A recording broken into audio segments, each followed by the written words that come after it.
За энэ оролтоонд төслийн ментороор оролцож байгаа сэтгэлдээ хуваалцвал. Сэтгэл маш их өндөр байна. Доктортой хөгжил гэдэг бол одоо өнөөгийн нийгэмд маш их тулгамдсан асуудлуудын нэг те.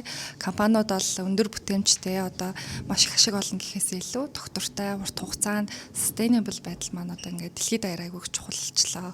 За нийт зорио гэх мэтчлэн те одоо янз бүрийн явж байгаа төслүүд маань бол илүү одоо байгальд орчид дээлтэй тэр эдэмцсэн тэр хөс төслүүдэд илүү бас нийгэм даяараа хөрөнгө оруулалтуудыг бас хийдэг болчихсон. Тэгэхээр нөгөө энэ тулгамдсан асуудлуудын хүрээнд шаш хатанда байгууллагууд, улс орон тэгээд сургуулиуд манаас энд зориулж ингэж нэг юм ач холбогдол өгж хагаад маш их баяртай байгаа.